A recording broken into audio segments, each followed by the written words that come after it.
Doubt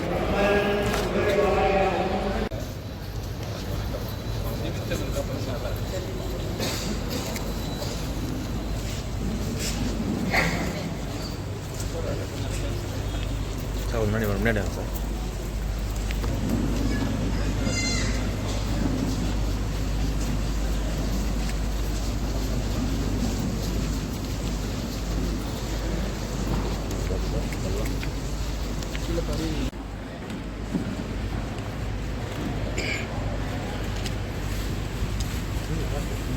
சாமி வாங்க.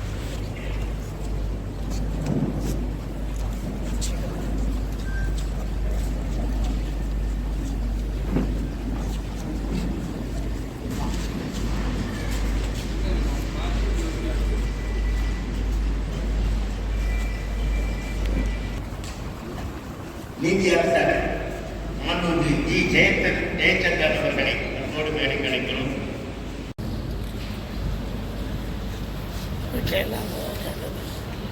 ஸ்கூலில்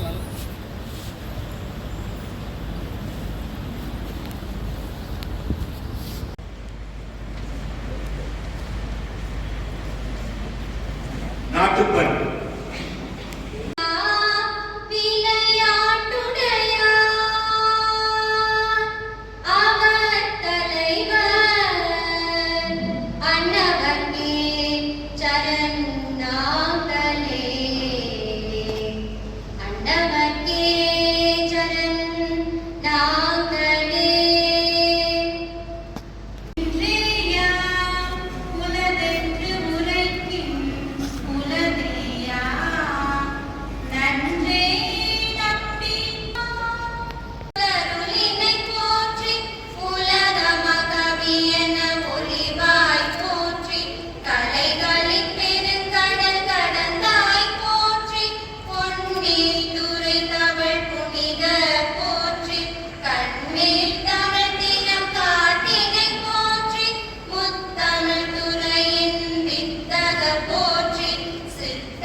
கம்பன் அறநிலையத்துறை தலைவர்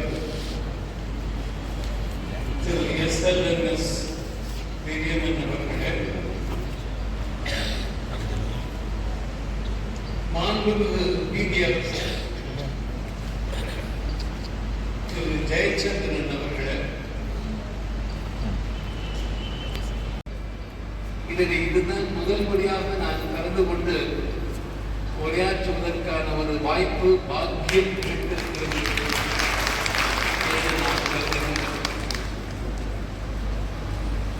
ஏறத்தாழ 87 ஆண்டு காலமாக மிக சிறப்பாக நடைபெற்று வருகிறது.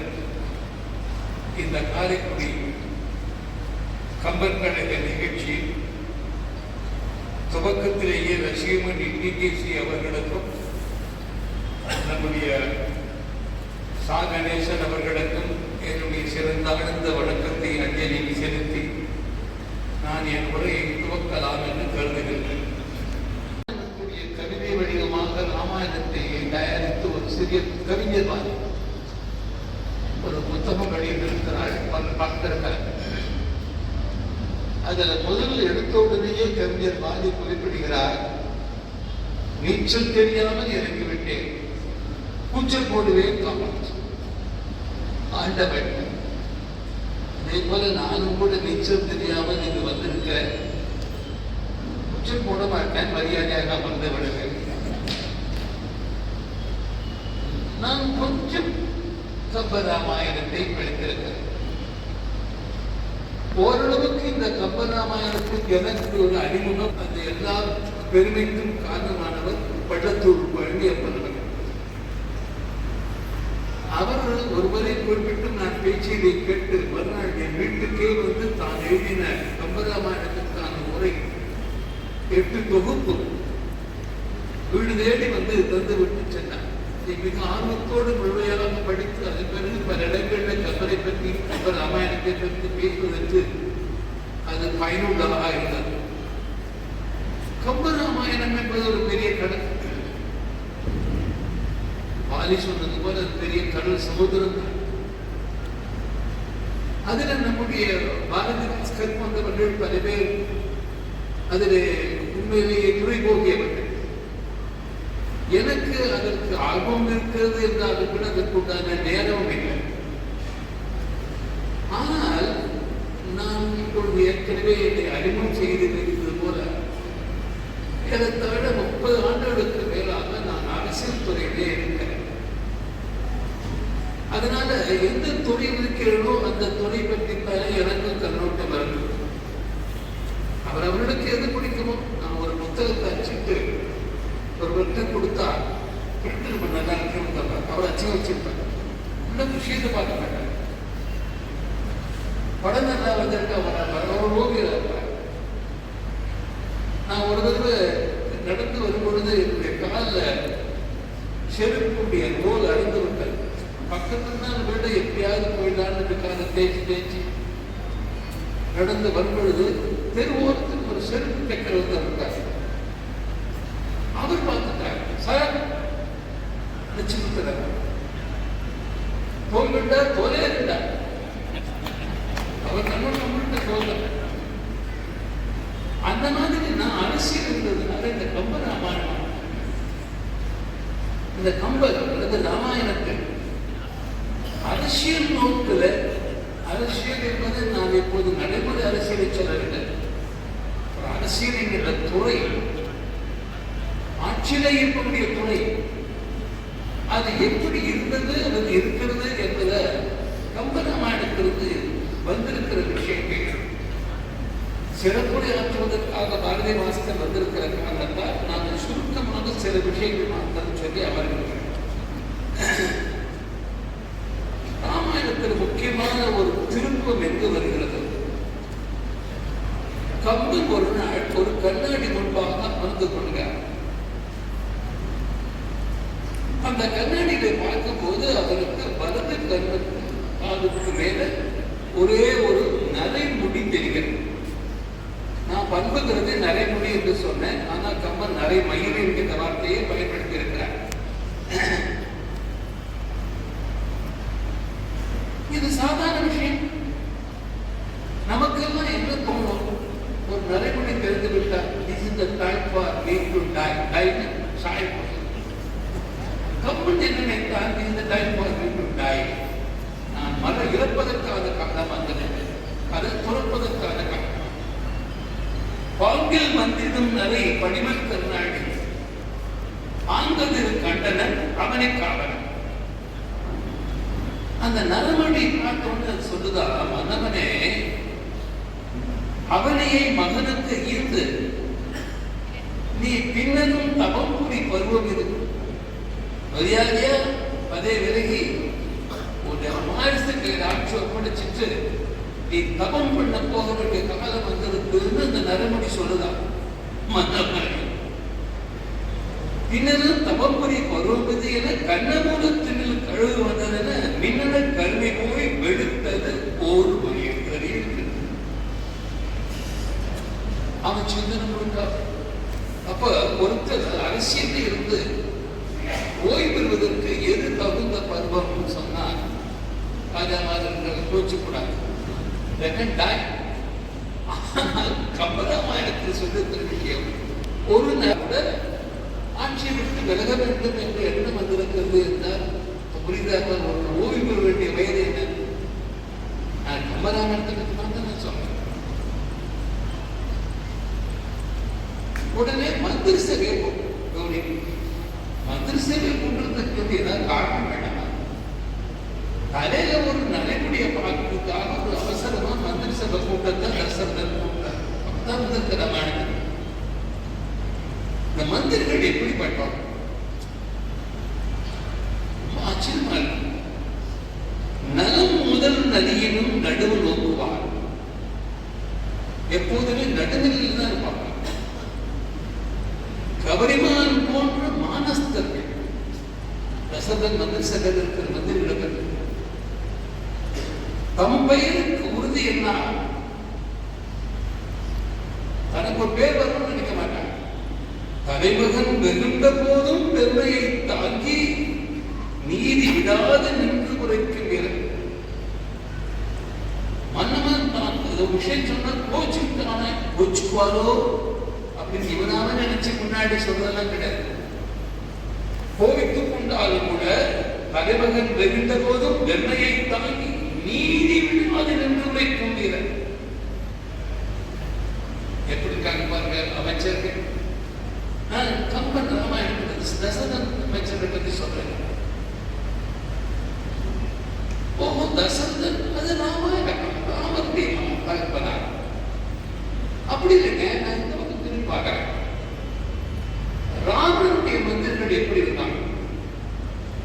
உங்க எல்லாருக்கும் ராமாயணம் முழுமையும் தெரியுங்கிறதுனால அந்த காலகட்டம் ஹனுமான் இலங்கைக்கு வந்து இலங்கையை கைப்பற்றி செய்துவிட்டு திரும்பிய காலம். ராவணன் ஒரு பெரிய சக்கரவர்த்தி. அவனுக்கு ஒரு காந்தம் ஆனா ஒரு குரங்கு நம்ம நாட்டுக்கு வந்து நம்ம நெருப்பச்சிட்டு போயிட்டு நம்ம நகர்ல அப்படிங்கிறதுனால ராவணன் அமைச்சர்களை கூப்பிடுறாங்க. அந்த அமைச்சர்கள அவங்க சொல்றாங்க பிரகஸ்தர்கள் முனைவர். அது முக்கியம். மந்திரி சபையை மாத்திரம் கூட்டல. ரொம்ப சாமர்த்தியமா இந்த விஷயம் மாத்திரம் ராமாயணம். சில பேர் நமக்கு ஆதரவா பேச மாட்டான். நியாயம் பேசுவான், தர்மம் பேசுவான்னு ராவணன் தெரிஞ்சு அவனெல்லாம் கூட்டால மீதி பேரை மாத்திரம் மந்திரி சபை கூப்பிடுன்னு குறிப்பு கொடுக்க. முனைவரும் தேவரும் மற்றும் என்ன வரும் தவறுகள் அவங்களெல்லாம் தேவர்கள் அவங்கெல்லாம் விட்டு மீதி பேர் போவாங்க. இவனுக்கு ஜாதா ஒரு ஆளா கூப்பிடுன்னு வச்சுக்கல. ஆனா அப்படி நினைச்சு ராவணன் கூப்பிட்ட போது பிரகஸ்தன் சேனைக்கல் ராவணன் மந்திரி சபை அவன் சொல்றான் அந்த ஹனுமான் வந்து நெருப்பு வச்சு போயிட்டாங்க. அப்ப என்ன சொல்லணும்? வஞ்சனை மனிதரை இயற்றி வாழ்வுதல் பஞ்சன மெல்லடி மயிலை பற்றுதல் அர்ஜுனர் தொழில் என அறிவித்து ரொம்ப கண்ணியமா சீதையை பற்றி வர்ணனை பண்ண. அது தஞ்சு என உணர்ந்தில்லை. உணரும் தன்மை போய் அதாவது நான் உனக்கு பத்ததுன்னு சொன்னேன். நீ அந்த அம்மாட்ட போய் கேட்கறது தப்பு. ஆனா நீ கேட்கல. இப்ப கஷ்டப்படு. சுட்டது குரங்கு எரி சூறையாடி கெட்டது பெருநகர். அப்படி நீ தோன்றது பேசுறேன். கும்பகர்ணம் மந்திரி அவங்க உறவினர்ல முதல்ல சொன்னான். இவன் சொந்தக்காரன். இவனாவது கொஞ்சம் ஆதரவா பேசுற மாதிரி கும்பகர்ணன் சொன்னாரு. தீயினை நயப்புறுதல் செய்தனை தெரிந்தால் வேறு ஒரு குலத்தான் தேவியை நனந்து சிறை வைத்த செயல் நன்றோ? வேறொரு குலத்தான் தேவியை நயந்து சிறை வைத்தே அது நல்லதற்கு நல்நகர் அழிந்தது என்று நான் நினைக்கிறேன். இன்னைக்கு பெருசா நெருப்பிச்சுட்டான்னு பெருசா வைக்கப்படுறேன். நயத்தில் உன் உயிரினத்தில் தேவியர்கள் உன் உயிரா நினைச்சுட்டாங்க. உன்னுடைய மலைமார்கள் உன்மேல் இன்னகை தரத்தர ஒருத்தன் மனை உற்றாள் பொன்னடி தொழுத்தாள் மறுத்தல் புகழ்போக கும்பகோணம் சொன்னாங்க. ஆக அந்த காலத்துல ராமாயண காலத்துல கம்மன் சொல்றபடி மந்திர சபை எப்படி இருந்ததுங்கிறது தசரதன் மந்திர சபையை பற்றி மாத்திரம் இல்லை, ராவணன் மந்திர சபையில் இருக்கிற மந்திரிகள் அப்படித்தான் இருந்தாங்க. நிறைய விஷயம் இருக்கலாம். நான் எனக்கு தெரியும், என் கண்ணோட்டத்தில் இது பார்க்கிறேன். மந்திர சபை யார் யார் எப்படி பண்ண சொல்றேன். தசரதன் சொல்றார், விரும்பிய மூப்பு எனும் வீடுகின்றையான். தசரதன் சொல்றார் சொல்லி, ஆதலால் மந்திர சபை ராமனுக்கு அரசை நல்கி இப்பேதனைத்தாய் வரும் பிறப்பை நீக்குறு மாதவம் தொடங்குவார் வனத்தை நம்பு. என் பிள்ளை ராமன், அவனுக்கு நான் பட்டாட்சி இது பண்ணிட்டேன், நான் காட்டில் போய் தவம் பண்ணலாம் இருக்கேன். இது மன்னன் மந்திர சபை. அடுத்தது என்ன சொல்லணும்? ஏற்பாடுகளை செய்யும். அதான் சொல்லணும். என் பிள்ளைக்கு நான் பட்டம் கொடுத்து வந்து தேர்ந்து மந்திர சபையில் யார் நடக்க போறேன்? ஏற்பாடுகளை செய்யுங்கன்னு சொல்ல வேண்டியதானே. ஆனா தசரதன் என்ன சொல்றாரு? மாதவன் தொடங்குவான் வனத்தை நன்னுவே. ராமனுக்கு பட்டம் சுட்டலாம் தீர்மானம் பண்ணிருக்கேன். யாது கருத்து அதாங்க முக்கியம். நீங்க என்ன சொல்றீங்க? உங்க அபிப்பிராயம் என்னங்க? ஜனநாயகன் ஜனநாயகன் சொல்றோம். அன்னைக்கு தசரதன் ஆட்சி, குடியாட்சியில் இருக்கிற ஜனநாயகம் தப்பா எடுத்துக்காம அரசியல் இல்லாம வரலாறா மாறிவிட்டார். அப்படி சுவாமிஜி பேச ஆரம்பிச்ச பிறகு அரசியல் பேசும் மாதிரி வந்துள்ளதான் என்னை பத்தி ஏதோ சொல்றாரு. அவரே தான் சொன்னார். ஒரு காலகட்டத்தில் இந்த நாடு முழுக்க பாதிக்கிற 20 மாதங்களுக்கு மேலான அவசர நிலை பெரியவங்களுக்கு தெரியும். யார கட்டம் வந்து சிறுவனு கேட்கலையே. அப்ப இருக்கிற ஆட்சியாளர்கள் இதை நான் வரலாறு தான் சொன்னேன். அரசியல் பேசுறேன். மறுநாள் தான் மந்திர சபையை கூட்டி நான் இப்ப அழிச்சிட்டேன்னு சொன்னான். நான் அந்த காலத்துல தீவிரமா தலைமுறை வார்த்தை வந்தேன். ராஜாக்கள் தெரியும், மற்ற மந்திரி. ஆனா இங்க ஒரு முறையா செய்ய வேண்டிய விஷயத்தை மந்திர சபையை கூட்டி நீ என்ன நினைக்கிறேன்னு கேட்கிறேன். இதுதாங்க உண்மையான ஜனநாயகம். ஆச்சரியமா இருக்கு. யாரு நமக்கு எனக்கு இங்கே போடலாம். இதெல்லாம் முடிஞ்சது. வேகமா போறேன். தெரிஞ்ச விஷயத்தை மந்திரி ராமன் தசரதன் போய் நிற்கிறார். தசரதன் மயங்கி விழுந்து கிடக்கிறார். கையை இதுன்னு சொல்றாங்க. ஆழ்ச்சூர் உலகம் எல்லாம் மறந்தனை ஆட நீ போய் தாயகம் துணிந்தால் தாங்களும் தோல்வியைக் கொண்டு கூடியிருக்காக நன்றி புண்ணிய துறைகளாடி 7 வா என்று இயம்பினன் அரசன். எப்படி அப்பா சொன்னார், அரசன் சொன்னார். அப்ப அதை பத்தி ராமனுடைய முகத்தை பத்தி இருக்கிற வர்ணனை எல்லாருக்கும் தெரியும். பட்டாபிஷேகம்னு சொன்ன போதும் சந்தோஷப்படல, முகத்துல மாத்திரம் இல்லை. உனக்கு பட்டாபிஷேகம் இல்லைன்னு சொல்லும் பொழுது ராமனுக்கு பெருசா உதாரணமா அண்ணன் அந்த செந்தாமரையிலே வென்றதுமா அப்படின்னு சொன்னார். நான் அரசியல் சேர்ந்த போது பத்திரிகை நிருபர்கள் பத்திரிகை போட்டோகிராஃபர்கள் வருவாங்க. அதுல பல சம்பவங்கள் பலவிதமா போட்டோ எடுப்பாங்க. கிட்டத்தட்ட ஒரு 50-60 போட்டோ எடுப்பாங்க. நினைக்கிறேன் எதுக்காக இவ்வளவு எடுக்கிறாங்க. மறுநாள் பேப்பர்ல ஒன்னே ஒன்று வரும், சிலருக்கு அதுவும் வராது.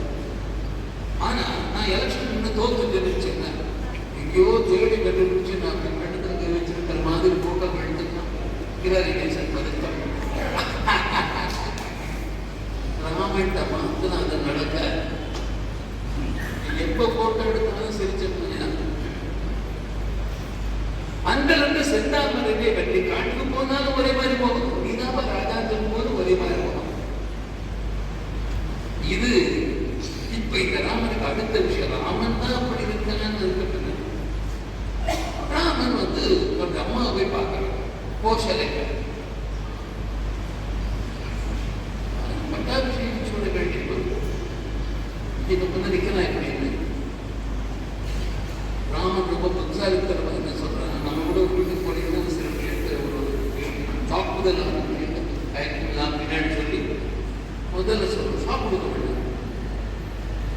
என் காதல் திருமகன் பங்கம் பரதனை பற்றி ராமன் சொல்றது இல்லைங்க. அது எந்த பரதன் கொஞ்சம் முன்னாடி அவங்க அப்பா நான் துரோகம் பண்ணி அவனுக்கு தான் சொல்றது தமிழக கூட கோபம் கற்றுப்பேன், அவனுக்கு ராஜ்யம் அப்படிதான் நினைப்பான். ராமன் சொல்றான் அம்மாட்ட, அம்மா என் காதல் திருமகன், அதாவது அவனுடைய அன்பு மகன் பங்கமேல் குணத்து எம்பி எம்பின்னு மெல்ல பார்க்க தம்பி பங்கமேல் குணத்து எம்பி பரதனே குங்க மாமடி சூடுகின்றான்னு சொல்றான். 1000 நாள் ஒரு அம்மாக்கு தான் பிள்ளைக்கு பட்டாபிஷேகம் சொல்லிட்டு அது இல்லைன்னு சொல்லி இன்னொரு மனைவியுடைய மகனுக்கு பட்டாபிஷேகம் கோவம் என்னென்ன வார்த்தைகள்லாம் தமிழ சிறப்பு வார்த்தைகள் கோபம். ஆனா இந்த வரியை கேட்ட உடனே கோசலை சொன்னதான் ஆச்சரியமா, மன்னவன் பணி என்றாகிலும் இவன் என்ன சொல்றாங்க முன்னாடி ராமன் பிரமாண்டவாரி சொல்றாரு. இந்த கம்பரம் மாட்டி விளக்கும் போது என் வேகினேன் மன்னன் நான் சொன்ன உடனே ராமன் பதில் சொல்வார், மன்னவன் பணி என்றாகிலும் என்பதை மறுப்பதோ மன்னவன் பணி அன்று இது வாரியா சொல் ஆகினும் என்பதை மறுப்பதோ அப்படி ராமன் சொன்னாரு வாரியார் சொல்றார். நிச்சயமா அப்பா அப்படி சொல்லிக்க மாட்டார். ஆனா நீ சொன்னா நான் கேட்காம போவேன் அர்த்தம் என் பின்ன. ஆனா இந்த அர்த்தம் மன்னவன் பணி என்றாகிலும் என்பதை மறுப்பதோ.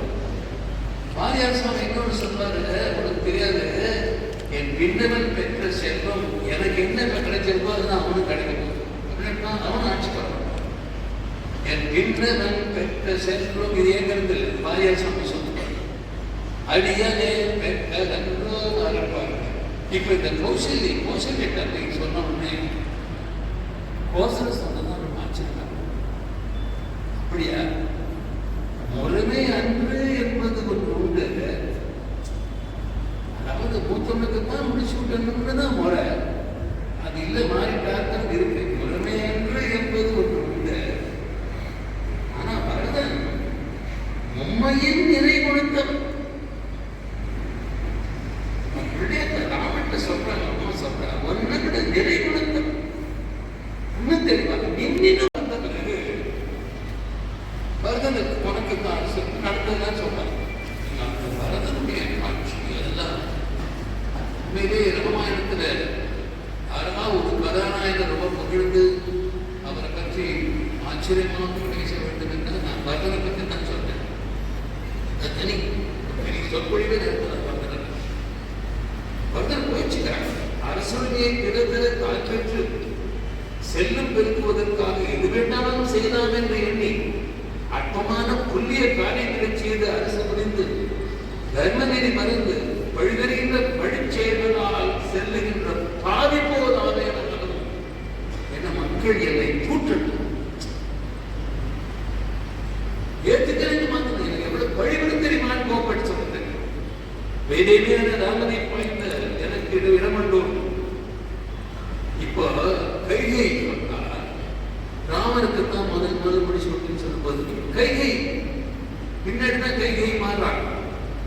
ராமனுக்கு முடிச்சு விட்டுறான்னு சொன்னா அவனுக்கு ஒரே சந்தோஷம். வேறே ராமனை பயந்த எத்திடம் கைகை படுத்திருக்கிற மணிமாலைய அந்த பூமிக்கு பரிசாக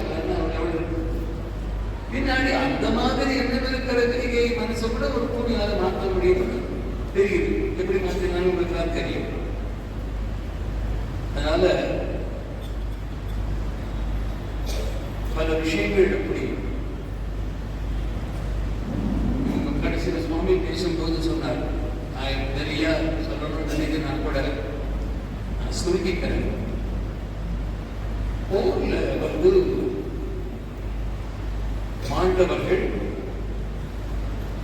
அவன் போரில் மாண்ட அவனுடைய மைந்தன் அவனை நீ வந்து ஏற்றுக்கொண்டு அவனுக்கு துணை புரியும் சுக்ரீவன் அங்கதனை ஏற்றுக்கோன்னு சொல்லி வாலிபதத்துக்கு அப்புறம் ராமன் வந்து சுக்ரீவனுக்கு உபதேசம் பண்ணார். பின்னால நிறைவா நான் முடிச்சு நினைக்கிறேன். ராவணன் செத்து போட்டான். சொந்த அண்ணன் விபீஷணன் நான் அவனை தொட மாட்டேன், போக மாட்டேன். ராமன் சொல்ற வீடனா தக்கதென்றால் என்னதோ இறந்துள்ளால் மேல் நீ இருக்க செத்து போன மேல நீ மாதிரி ஒரு கோபத்தை காட்டக்கூடாது.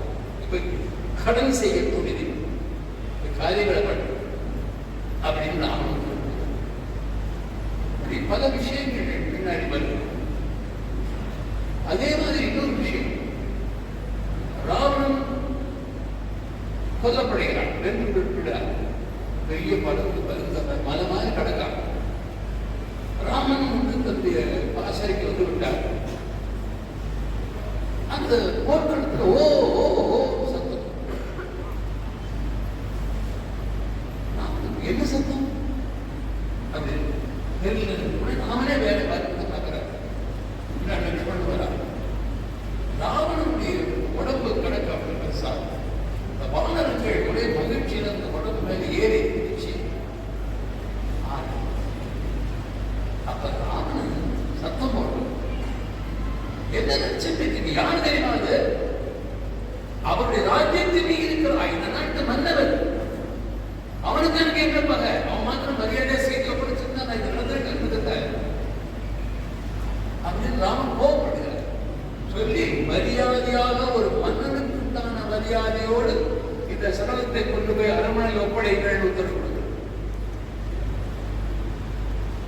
ஆட்சியில் இருக்கிறவங்க எப்படி இருக்கிறது? சொந்தக்காரனுக்கே ஒரு பிரச்சனை உண்டு. கண்ணதாசன் சொல்வார், ராமனும் சீதையும் எல்லாம் முடிந்து பட்டாபிஷேகம் எல்லாம் முடிந்தது தெரிஞ்சு செய்தி நம்ம பேர் சொல்றதும் கிடையாது.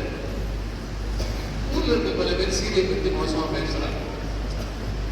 ராமன் இருந்துட்டு வந்து அந்த ராமன் வச்சிருக்கான், அது தெரியும். இந்த ராமன் கேட்டோம்னா தன் மனைவியை குறித்த வழக்கு என்பதால் அவனே அது பற்றி முடிவெடுப்பது முறையற்றது என்று கருதி மக்கள் சபையை தோன்றார். இன்னைக்கு மந்திரி சபை இல்லை, மக்கள் சபை. ஏராளமான மக்கள் கூடியிருக்கிறார்கள், தேர்ந்தெடுத்த மக்கள். அந்த விஷயத்தை ராமன் உட்கார்ந்துருக்காங்க, இந்த விஷயத்தை சொல்றாங்க. நீங்க என்ன சொல்றீங்களோ அதான் தெரியும். அவங்க சொன்னாங்க, சீதையை காட்டினாங்க. மறுநாள் லட்சுமணனை கூப்பிட்டு, லட்சுமணா சீதையை கொண்டு போய் காட்டினான். அது நாள் வரையில் ராமன் சொன்ன எந்த ஒரு வார்த்தையும் மறுக்காத மறுக்கிற முடியாது. நீங்க சொல்றது சரியில்லை. முதல் தடவை ராமாயணத்துல முதல் தடவை பார்த்தது லட்சுமணன் ராமன் மறுக்கிறது அல்ல. நான் தான் உங்களே பார்த்தேன், சீதை காணா போனோம்னா நீ எப்படி கொலைப்பேன? மலர்கூட்டங்களை பார்த்து மறுகூட்டங்களே என் சீதையை பார்த்தாயா, மேற்கூட்டங்களே என் சீதையை பார்த்தாயா? இப்ப நீ அந்த ராமனா இந்த சீதையை நீ கொண்டு போய் காட்ட விட சொல்ற. கண்ணதாசன் ரொம்ப அழகா சொல்றார், உண்மைதான். அன்றைக்கு கதறியது சீதாராம், இன்றைக்கு அவரை காட்டிலே கொண்டு விட்டு வா என்று ஆணையிடுவது ராஜாராம். மன்னனாக இருந்தாலும் தன் உறவினருக்கு என்று ஒரு வழக்கு வருவதால் அதை மன்னனாகத்தான் பார்க்க வேண்டும் என்பது ஒருவர். இது கண்ணதாசன் இவர்கிட்ட நான் குறிப்பிட்டார். இப்படி இந்த கம்பராமாயணத்தில் நினைத்து நினைத்து நினைத்து பார்த்து மகிழ்வதற்கு எத்தனையோ அம்சங்கள் அன்றைய காலகட்டம் எப்படி இருந்திருக்கிறது. அதான் ராமராஜ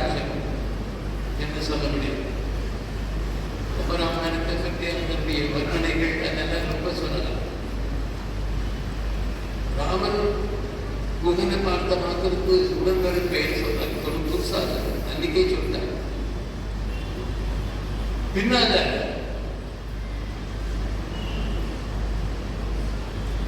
பரதன் படையெடுத்து வரும் பொழுது அவன் படையெடுத்து தான் வருகிறான்னு நினைச்சு கோபப்பட்டான். முகன் கோபப்பட்டாங்க, லக்ஷ்மணன் கோபப்பட்டான். லக்ஷ்மணன் சுபாவமே கோப சுபாவம். அது ஆச்சரியப்பட்டதில்லை. முகனுக்கு போதும் ஆள் நடந்தது யார் நடந்து போவா நடப்படி கண்டு அந்த கோபத்துல எப்படி உச்சரிக்கணுமோ அந்த மாதிரி தான் வரிகளும் வருவதற்காக சுடியடி பிடியடி கடியடி அப்புறம் கொஞ்சமா வந்த பிறகு சரதனை பார்த்தா இந்த பொருளுடைய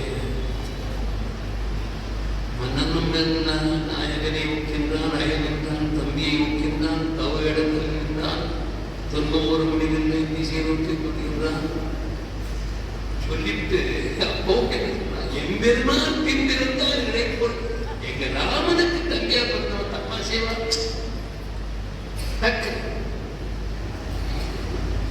ஒரு மாற்றம். லக்ஷ்மணுக்கும் அப்படித்தான் ஏற்படும். மார்பத்தை சத்தம் போட்டோம் அப்புறம் தான் போயிடுது.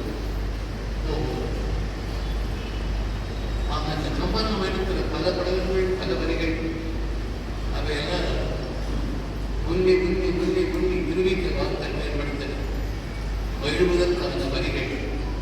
அதில் ஒரு சில விஷயத்தை மாற்றம் என்ற தினம் உங்களோடு பகிர்ந்து கொள்வதற்கான வாய்ப்பினை எனக்கு தந்ததற்காக இந்த கம்பன் கழகத்திற்கு நான் பல கழகத்திற்கு போனாலும் இந்த காரைக்குடி கம்பன் கழகத்திற்கு வந்து பேசியது நான் உண்மையிலே எனக்கு அழைப்பு விடுத்த மாற்றத்தில் உடனடியாக ஒப்புக்கொண்டது காரணம் இது என்னுடைய பாக்கியம்.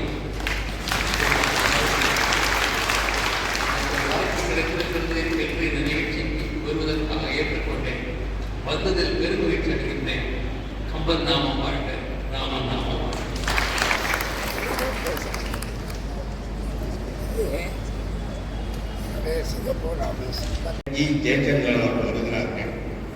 அவர்களை பற்றி விவசாய குடும்பத்தை சார்ந்த திரு ஆளுக்கப்பள்ளி மற்றும் வேலூர் போலீஸ் மேல்நிலைப்பள்ளி படிப்பை முடித்தார். சென்னை சட்டக்கல்லூரி 5 வருட சட்டப்படிப்பில் தேர்ச்சி பெற்றார். முதுநிலை சட்டப்படிப்பை பதிவு செய்து கொண்ட இவர் மாண்புமை நீதியரசர் எம் சத்யநாராயணன் மகன் என் மீனாட்சி சுந்தரம் சட்ட அலுவலகத்தில் இணைந்து மாண்புமை நீதியரசர் பிரகாஷ் மற்றும் திரு எஸ் ராஜேந்திரகுமார் ஆகியோருடைய இணை எனது மனமார்ந்த நன்றியை சொல்ல வேண்டும். ஏறக்குறைய ஒரு 40 ஆண்டுகள் கனவு இருக்குது. கம்பன் கழக மேடையிலே ஏறி ஒரு சில நிமிடங்களாக பேச முடியாதா என்று இங்கே சகோதரி பாரதிக்கு தெரியும். சென்னையிலே கம்பன் கழகத்திலே கேட்டேன். அங்கே சென்னை கம்பன் கழகத்திலே 5 இலக்கியங்களிலே போட்டி நடக்கும். திருக்குறள், கம்பராமாயணம், சிலப்பதிகாரம், பெரிய புராணம், சீரா புராணம், சீவக சித்தாமணம் என்று இந்த 6 இலக்கியங்களுக்கு போட்டி நடக்கும். கல்லூரி தமிழகத்திலிருந்து அனைத்து கல்லூரிகளுக்கும் மாணவர்கள் வருவார்கள்.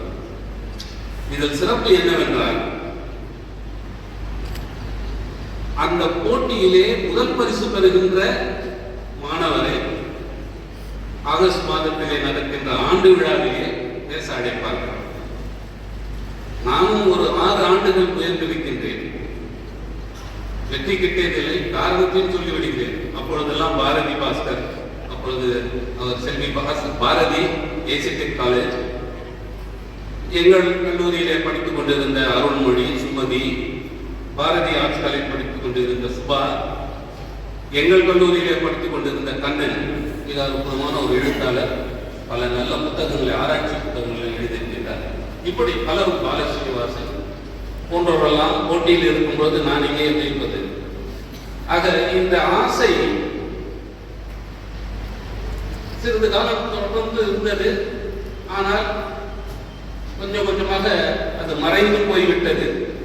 உள்ளுக்குள்ளே என்றாவது ஒரு நாள் இப்படி ஒரு வாய்ப்பு கிடைக்கலாம் என்ற ஏக்கம் மட்டுமே ஏங்கி நின்றது. அது உங்களால் இன்றைய தினம் இந்த கணக்கிலே நிறைவு பெறுகிறது. அதனால் ஒரு வலதுபுறத்திலோ தாண்டி விட்டாரோ அதுபோல் அவரும் ஆகிவிட்டார். இப்பொழுது ஆளுநர் என்கின்ற வகையிலே அவர் ஒரு பொது மனிதர், நானும் நீதிபதி என்ற வகையிலே நானும் ஒரு பொது மனிதன். ஆனால் எங்களுக்குள்ளே இருந்த தொடர்பு சுமார் 35 ஆண்டுகளுக்கு முன்பு, 20 ஆண்டுகளாக அந்த தொடர்பு துண்டிக்கப்பட்டது. காரணம், நான் என் பாதை வேறு, அவர் சென்ற பாதை வேறாக. அதே போல் பாரதி பாஸ்கர் அவர்களும் நாங்கள் கல்லூரியிலே படிக்கின்ற காலத்திலே ஒவ்வொரு கல்லூரியில் நடக்கின்ற போட்டிகளிலெல்லாம் கலந்து கொண்டு ஒரு 3-4 வருடங்கள் தொடர்ந்து பயணித்திருக்கின்றோம். அதன் பின் தொடர்பு அற்றுவிட்டது. இருப்பினும் இன்றைய தினம் உங்களால் இவர்கள் இருவருக்கு இடையிலே அமர்ந்து எனக்கு தெரிந்தவற்றை உங்களிடம் பேசவும் ஒரு வாய்ப்பு கிடைத்தது என்று சொன்னால் எனக்கு கம்பனை தான் நினைவுக்கு வந்தது. வார்க்கடலிலே இருந்து பிரிந்தவர்கள் மிதிலையிலே சந்தித்த போது எப்படி அந்த ஸ்ரீராமனும் ஸ்ரீதேவியும் உணர்ந்தார்களோ அதுபோல இன்றைய தினம் இந்த கடந்த 1 மணி நேரம் 1.5 மணி நேரம், அதுவும் இந்த கம்பன் அடிப்படை இன்றைக்கு இருக்கின்ற தமிழ் ஆர்வலர்கள், தமிழ் காப்பாளர்களாக சொல்லிக் கொள்வார்கள். இவற்றை மட்டும் நான் சிறு கோடிட்டு என் முறையை முடித்துக் கொள்ள ஆசைப்படுகிறேன். இதில் அரசியல் அல்ல, ஆதரவு. 87 ஆண்டுகளுக்கு முன்னால் இந்த கம்பன் கழகத்தை காரைக்குடியிலே துவங்கிய போது மேல் சட்டை இல்லாமல் கம்ப ராமாயணத்தை பல்லக்கில் தூக்கி தெரு தெருவாக திரிந்து பரப்பிய ஒரு மகான். அன்றைய தினம் ராமகாதை என்ற காரணத்திற்காகவே ராமாயணத்தை ஒதுக்கிய கூட்டம் ஒன்று 10,500 பாடல்கள் பெரும்பான்மை உள்ள கம்பராமாயணத்திலே வெறும் 10 பாடல்களை எடுத்து கம்பரசம் என்ற ஒரு புத்தகத்தை போட்டு மக்களுடைய இழி உணர்வுகளை தூண்டிய கூட்டம் ஒன்று உண்டு. இது ராமகாதை பற்றிய புத்தகம் என்ற காரணத்திற்காகவே இதில் இருக்கிற பொக்கிஷங்களை எல்லாம் மக்கள் கண்களில் இருந்து மறைத்த கூட்டம் உண்டு. அந்த நிலையிலே அவர்களை எதிர்த்து பல்லக்கிலே வைத்து கம்பனை தெரு தெருவாக எடுத்துச் சென்று பரப்பியவர் கம்பன் அடிப்பொடி சாதனை. அது அறியாமை காலம். எனவே நமக்கு அந்த அறிவை ஊட்ட வேண்டும் என்பதற்காக மிகப்பெரிய தியாகி அவர். சாதாரண மனிதர் அல்ல. அலிப்பூர் சிறையிலே தேச விடுதலைக்காக பாத யாத்திரை சென்று சிறை சென்றவர். ஆனால் அந்த சிறைச்சாலையிலும் கூட தமிழகத்து நகர்த்தியவர். கம்பனை பற்றி மற்றவர்களுக்கு பாடம் எடுத்தவர். அப்படிப்பட்ட நபர் தன் வாழ்நாள் முழுவதும் தமிழுக்கு சொல்வார்கள், தமிழுக்கு கதியான இருவர் கம்பன் தீக்கு திருவள்ளுவர் என்று சொல்வார்கள். அதுபோல இந்த கம்பனை தமிழ் மண் முழுவதும், ஏன் தமிழுக்கு ஒரு நல்லுலகம் எங்கெல்லாம் தமிழர்கள் இருக்கிறார்களோ அவர்களுக்கெல்லாம் கம்பனை அறிமுகப்படுத்தி பிரபலப்படுத்திக் கொண்டிருக்கின்ற ஒரு நபர் அந்த அறியாமை காலத்திலே அவ்வளவு கஷ்டப்பட்டது. இந்த 87 ஆண்டுகளுக்கு பிறகு இன்றைக்கு இந்த கம்பனை அறிந்தவர்கள், தெரிந்தவர்கள், இதனை பாராட்டுகின்றவர்கள். கம்பனுடைய சொல் வண்ணத்தை, அவருடைய கை வண்ணத்தை, இந்த புத்தகத்தில் அவருடைய காப்பியத்தில் இருக்கக்கூடிய பொக்கிஷங்களை எத்தனை பேர் பாராட்டுகிறார்கள், அதை பரப்புகிறார்கள், எடுத்து தன்னுடைய அடுத்த தலைமுறைக்கு சொல்கிறார்கள் என்று பார்த்தால் ஒரு விதத்திலே இன்றைக்கு என்னை போன்றவர்கள் கூட சிலது கம்பனை பற்றி மேற்கோளிட்டு சொல்ல முடிகிறது என்று சொன்னால் நிச்சயமாக அது கம்பன் கழகத்தினுடைய கைங்கரியமாக தான் இருக்க முடியும். என்னால் ஆணித்தரமாக இதை சொல்ல முடியும். ஏனென்றால் இன்றைக்கு தமிழ் பேச்சு போட்டி, தமிழ் பேச்சாளர்கள் எடுத்துக்கொள்ளுங்கள், அல்லது பட்டிமன்ற பேச்சாளர்களோ அல்லது நகைச்சுவை பேச்சாளர்களோ யாரை வேண்டுமானாலும் எடுத்துக்கொள்ளுங்கள். இவர்களிலே பெரும்பாலோர் இந்த கம்பன் கழகம் என்ற பட்டறையிலே பட்டை தீட்டப்பட்டவர்கள் தான். இதை யாராலும் மறுக்க முடியாது, யாராலும் மறுக்க முடியாது. இங்கே ஒருவர் உள்ளே நுழைந்து பட்டை தீட்டி மேலெடுத்து நல்ல முதன்மை பெற்றிருந்தால்தான், அல்லது கம்பன் கழக மேடையிலே அந்த ஆண்டு விழாவில் பேசக்கூடிய அளவிற்கு தங்களுடைய திறனை வளர்த்துக் கொண்டிருந்தால்தான் பிற்காலத்திலே அவர்கள் எல்லாம் பெரும் பேச்சாளர்களாக இருக்கிறார்கள். உங்களால் இன்றைக்கு நீங்கள் யூடியூபிலே பார்க்கக்கூடிய பல பேச்சாளர்கள், நீங்கள் அவர்களுடைய எங்கு பயின்றார்கள், எங்கு இவர்கள் பட்டை தீட்டப்பட்டார்கள் என்று கேட்டு பாருங்கள். அவர்கள் நிச்சயமாக கம்பன் கழகத்தை சொல்லுவார்கள். அந்த பணியை கம்பன் கழகம் செய்து கொண்டிருக்கிறது. ஆனால் முழுமையாக அறியாமை 87 ஆண்டுகளுக்கு முன்னால் அறியாமையில் இருந்த காலத்திலே இருந்த ஒரு ஊக்கம், உணர்ச்சி, எழுச்சி, எதிர்த்து இருந்த போது காட்டிய ஒரு மலர்ச்சி 87 ஆண்டுகளுக்கு பிறகு நம்மிடையே அது இருக்கிறதா? இப்பொழுது நாம் அறியாமை காலத்தில் இல்லை, அலட்சிய காலத்தில் இருக்கிறோம். அதுதான் வருத்தம். நான் இந்த மேடையிலே பல விஷயங்கள் பேச வேண்டும் என்று நினைத்துதான் வந்தேன். அரசியல் பேசக்கூடாது என்பது நாங்கள் கம்பன் கழகத்திலே கற்றுக்கொண்ட பாடம். அரசியல்வாதிகளை அழைப்பார்கள், ஆனால் அவர்கள் கூட நாசுக்காக தான் சொல்வார்கள். ஏன்னா கம்ப ராமாயணத்திலே அரசியலை நீக்கிவிட்டு பேச முடியாது, சுத்தமாக பேச முடியாது. ஆக ஆளுநர் சொன்னது போல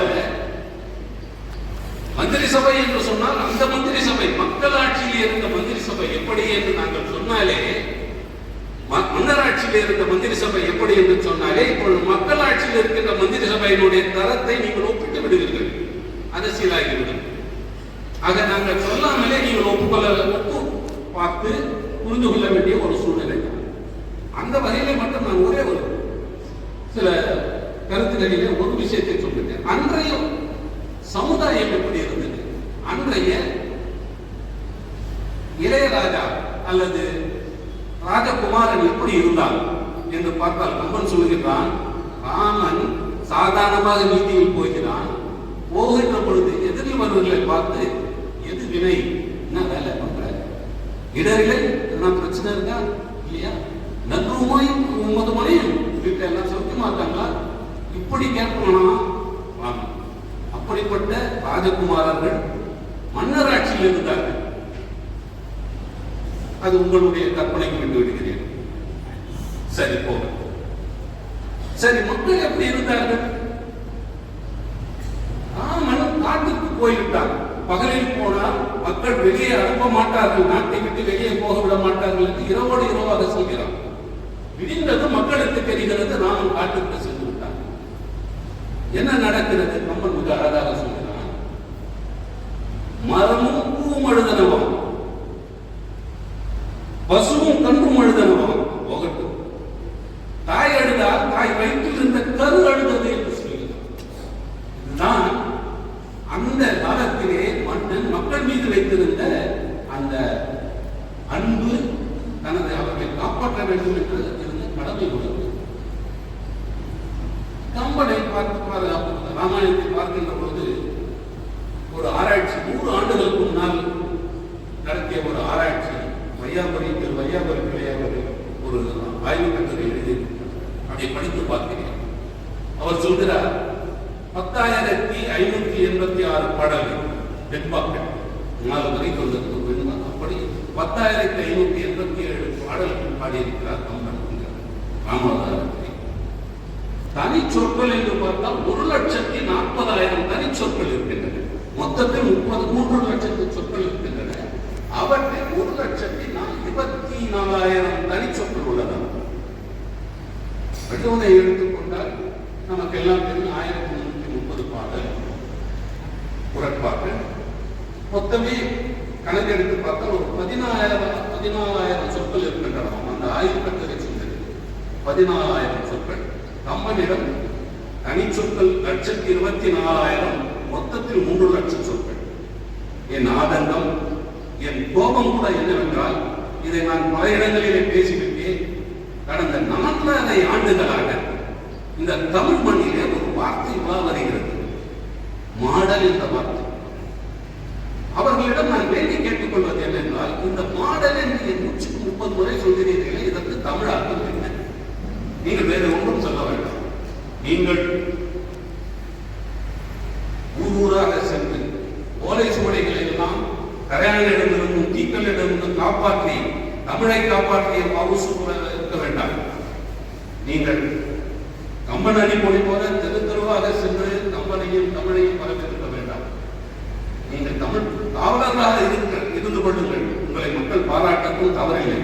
ஆனால் பூசாமல் ஒரு ஆங்கில சொல்லை கடந்த 4.5 ஆண்டுகளாக திரும்பி திரும்பி திரும்பி தினமும் சொல்கிறீர்களே, இதற்கு தமிழாக்கம் என்ன என்று தயவு செய்து சொல்ல முடியுமா என்று நான் சாதனை.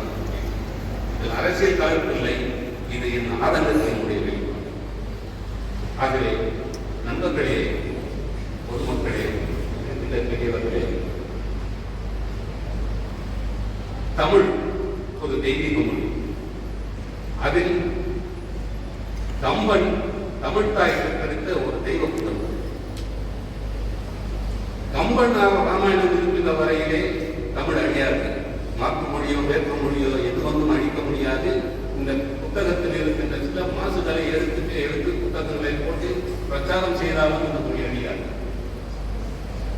இந்த மொழியை மேன்மேலும் பரப்ப வேண்டிய பொறுப்பு நமக்கும் நம்முடைய இளைய தலைமுறைக்கும் உண்டு. அதை இந்த செய்தியை அவர்களுக்கு சொல்ல வேண்டிய கடமை நமக்கு உண்டு. ஒரு காலத்திலே இது போல இலக்கிய கூட்டங்கள் வந்தால் எல்லா வயதினரும் வருவார்கள். சகோதரி பாஸ்கர் அவர்கள் பேசிக் கொண்டிருக்கும் சொன்னார்கள், 10-15 ஆண்டுகளுக்கு முன்னால் இதே காரைக்குடிக்கு வந்திருக்கிறார்கள். ஏறக்குறைய 2000 பொதுமக்கள் இருந்தார்கள், 2000 பேர் இருந்தார்கள். இன்றைக்கெல்லாம் பல இடங்களிலே உங்களுக்கு கிடைக்கும். அதனால் இதற்காக இங்கே வந்து உட்கார்ந்திருக்க வேண்டும் என்ற அவசியம் இல்லை. ஆனால் தயவு செய்து உங்கள் குழந்தைகளுக்கு இந்த மொழியை அழிக்க நினைப்பவர்களிடந்து காப்பாற்றுங்கள். இந்த மொழியை வளர்க்க நினைப்பவர்களை ஊக்குவியுங்கள். உங்கள் குழந்தைக்கு நல்ல தமிழ் கற்றுக் கொடுங்கள். நான் சில நேரங்களிலே பார்க்கிறேன், பிஜி படித்திருக்கிறார்கள், இன்ஜினியரிங் படித்திருக்கிறார்கள். அந்த குழந்தைகள் எல்லாம் கடிதம் எழுதுகிறார்கள்.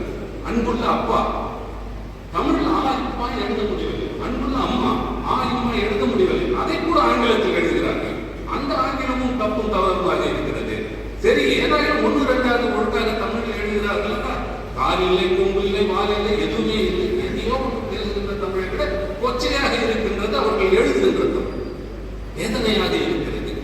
இதுதான் கடந்த 20-30 ஆண்டுகளாக நாம் தமிழ் வளர்த்த அழகு. நம்முடைய பள்ளிகளிலே கற்றுக் கொடுத்து தமிழின் நிலை இது.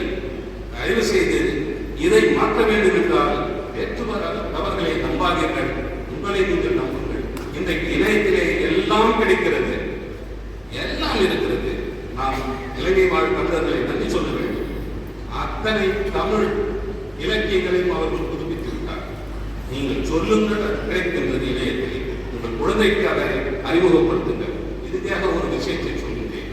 என்னுடைய சகோதரியின் மகன் 9 வயது, அவன் அமெரிக்கா வாழ்கிறான். அவன் ஒரு இலங்கை தமிழ் பெண்மணி நடத்துகின்ற ஒரு பள்ளியிலே தமிழ் படிக்கின்றான். அவன் ஒரு முறை என்னிடம் பேசிக் கொண்டிருந்தான். தன்னுடைய செல்போனிலே வாட்ஸ்அப் பின்னாடி சில இயற்கை காட்சிகளும் சில எங்கே பேசுகிறாய், எதை வைத்துக் கொண்டு பேசுகிறாய், ஸ்மார்ட் போனை வைத்து பேசுகிறாயா என்று சொன்னேன். இல்லை, நான் அறிவுக்கணனி கைக்கணினியை வைத்து பேசுகிறேன் என்று சொன்னான். ஆச்சரியப்பட்டு போனேன். அது என்ன நுண் அறிவு கைபேசி, ஸ்மார்ட் போனை அவர்கள் அழகாக கற்றுக் கொடுத்திருக்கிறார்கள். புலம்பெயர்ந்தவர்கள் தமிழை நன்றாக படிக்க வேண்டும் என்ற ஆர்வம் வந்திருக்கிறது. இந்த மாநிலத்தை விட்டு வெளியே போனால் அவர்கள் எல்லாம் இந்த மொழியை பற்றி சிறப்பாக பேசுகிறார்கள். நாம் அவர்களை கிண்டல் செய்து கொண்டிருக்கிறோம். என்ன சொல்கின்றோம்? ஆடை வளர்ப்பதற்கு வெட்டுவதற்காக அப்படிதான் பேசுவார்கள். கோழி வளர்ப்பதற்கு ஆடு கோழி தின்றவனுக்கு அவன் தர அறிவார்கள் அதை தான் சொல்றோம். ஆனால் நாம் நம்முடைய மொழியை மற்றவர்கள் வளர்க்கிறார்களோ இல்லையோ, நாம் நம் வீட்டு தமிழை வளர்ப்போம். அதற்கு கம்பன் உறுதுணையாக இருப்பான். எடுத்து பாருங்கள், ஒவ்வொரு வரிகளும் ஒவ்வொரு இடத்திலே அதே வார்த்தையை கூட ஒவ்வொரு இடத்திலே எப்படி அழகாக சொல்கிறான் என்று பாருங்கள். அதை சொல்லுகின்ற விதத்தை பாருங்கள், அசந்து போகும். எனவே அன்பார்ந்த நண்பர்களே, பெரியோர்களே, தயவு செய்து இதை ஒரு செய்தியாக எடுத்துக்கொள்ளுங்கள். தமிழ் வளர வேண்டும், தமிழ் காப்பாற்றப்பட வேண்டும். கணேசன் போன்றவர்கள் செய்த தியாகம் பயனுள்ளதாக இருக்க வேண்டும். எனவே அதற்குண்டான பணியை நாம் மேற்கொள்வோம். நன்றி, வணக்கம்.